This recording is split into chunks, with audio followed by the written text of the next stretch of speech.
வணக்கம். நான் உங்கள் இருமதி பந்தலராஜா. இன்றைக்கி நம்ம நேர்காணலில் நம்ம திமுக வழக்கறிஞர் அண்ணன் விஎம் ஆசை தம்பி அவர்களை தான் சந்திக்க வந்திருக்கோம். அண்ணே வணக்கம்ண்ணே. வணக்கம் தம்பி. நல்லா இருக்கீங்களா? இன்றைக்கி அதிமுகவுக்குள்ளே நிறைய குழப்பம் நடந்துக்கிட்டு இருக்கு. திமுகவோட இணைஞ்சு எடப்பாடி முதலமைச்சராக போனார், அதனால தான் அதிருப்தியில் நாங்கள் வெளியில் வந்தோம் அப்படின்னு சிவி சண்முகம் சொல்லியிருக்காரு. அதை பற்றி உங்கள் கருத்து என்ன? அது கண்டிப்பாக உண்மை மாதிரி தான் தெரியுது. ஏன்னா ஏற்கனவே ஊர்ந்து போய் பதவி வாங்கிட்டு அவங்களே விமர்சனம் பண்ணார். இது கண்டிப்பாக உண்மை தான். ஏன்னா இன்றைக்கி சிவி சமயம் கூட பேட்டியில் நான் இதை சொன்னது உண்மை, நான் என்னுடைய 2 குழந்தைகளை கூட்டிகிட்டு வர்றேன், நீங்கள் உங்கள் ஒரு மகனை கூட்டிகிட்டு உங்களால் சத்தியம் பண்ண முடியுமா அப்படின்னு சொல்லி பேட்டி கொடுத்துருக்காரு. அதுக்கு இபிஎஸ் இதுவரை பதில் சொல்லலை. அப்போ அது உண்மைன்னு தானே அர்த்தம். இவர் பதவிக்காக எந்த வேலையும் செய்ய தயாராக இருப்பார், துரோகம் செய்ய தயாராக இருப்பார் எடப்பாடி.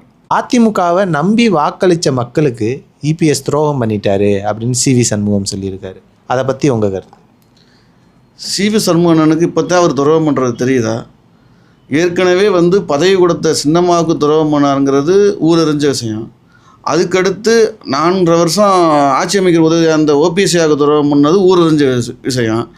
ஒருங்கிணைங்கள் அப்படின்னு சொன்ன செங்கோட்டையனை தனிமைப்படுத்தி அவரை நீக்கி துரோகம் பண்ணது. இவர் செய்யாத துரோகமே கிடையாது. மக்களுக்கும் செஞ்சுருக்காரு, தொண்டர்களும் செஞ்சார், எல்லாத்தையுமே செஞ்சு அடமானம் வச்சுட்டார் அவர் சுயநலத்துக்காக.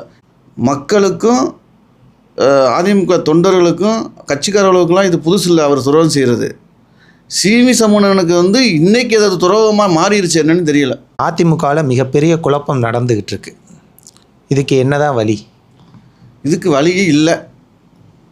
எந்த பொதுக்குழுனால் இவர் எல்லாரையும் வச்சுக்கிட்டு பணத்தினால பொதுக்குழு உறுப்பினர் விலைக்கு வாங்கி தன் சுயநலத்துக்காக எவ்வளோ பேரை நீக்கினாரோ அதே பொதுக்குழு எடப்பாடியை நீக்கும் காலம் மிக விரைவில் இப்போ வந்துடும். முருகன் பெயரில் பழனிசாமி என்று பெயரை வச்சுக்கிட்டு இவர் செஞ்ச துரோகம், இவர் என்ன செஞ்சாரோ அந்த வினையாக இருக்கும் காலம் விரைவில் வந்துடும். தாவேக்கா தன்னோட பெரும்பான்மையை சட்டசபையில் நிரூபிச்சிட்டாங்க.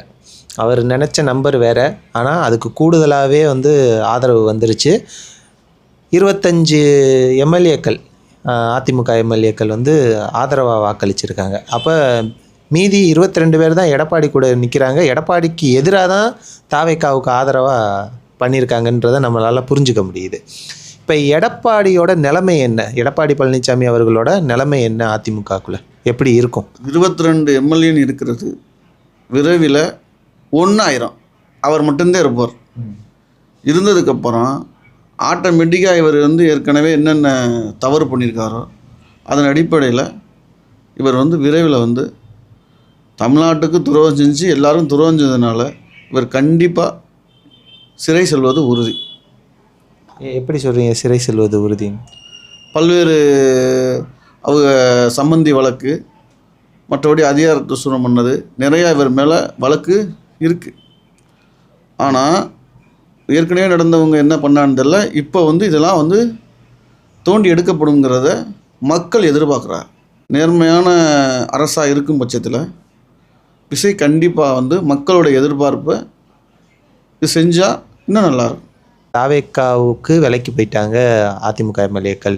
அதே மாதிரி தாவேக்காவுக்கு ஆதரவாக அவங்க எதுக்கு போகிறாங்க அப்படின்னா அமைச்சர் பதவி தராங்க அப்படின்னு சொன்னதுனால போய் மண்டிட்டுட்டாங்க அப்படின்ற மாதிரிலாம் பேசியிருக்காங்க. இபிஎஸ் தரப்புலேருந்து பேசியிருக்காங்க. இபிஎஸ் தரப்பு பேசுகிறதுலாம் தற்காலிகமாக நடிப்புக்காக பேசுகிறாங்க. அதை ஏற்றுக்க முடியாது. இப்போ தமிழ்நாட்டு மக்கள் விஜயோட ஆட்சி தொடரணும்னு நினைக்கிறாங்க. அதை இப்போத்தான் அதிமுகவில் ஒரு பிரிவினர் மக்களுடைய மனநிலையை அறிந்து அவங்களுக்கு ஆதரவு கொடுக்குறாங்க. அதை இவருடைய சுயநலத்துக்காக அதை டைவெர்ட் பண்ண பார்க்குறாரு. அது எடப்பாடி செய்கிறது தவறு. அவர்களுடைய ஆணவம் சீக்கிரம் அடங்கிடும். எஸ்பி வேலுமணி அவர்கள் இன்றைக்கி ஒரு தகவல் சொல்லியிருக்காரு. என்னென்னா சசிகலா அவர்கள், தினகரன் அவர்கள் இவங்க 2 பேர்த்தையும் கட்சியில் இணைக்கிற மாதிரியான ஒரு முயற்சிகள் எடுக்கிறதா சொல்லியிருக்காரு. அதை பற்றின உங்கள் கருத்து? இது கண்கட்டப்புறம் சூரிய நமஸ்காரம் பண்ணுற மாதிரி. இந்த வேலையை எலெக்ஷனுக்கு முன்னாடியோ பல தடவை இணைக்கணும்னு சொல்லும்போது வேலுமணி விட்டுட்டார். இப்போ இணைச்சி எல்லா பேரும் தனித்தனி பாதையை தொட்டாங்க. ஓபிஎஸ் ஒரு ஐயா ஒரு பார்வை, செங்கோட்டையன் ஒரு பார்வை, அப்படின்னு ஒருத்தரும் ஒரு பார்வை போனதுக்கப்புறம் இப்போ வந்து சேர்க்கணும்னு சொல்கிறது வருத்தம் அளிக்கிறது. உங்களோட இடைவிடாத பணிகளுக்கு மத்தியில் எங்களுக்காக நேரம் ஒதுக்கி பேட்டி கொடுத்ததுக்கு ரொம்ப நன்றி. நன்றி.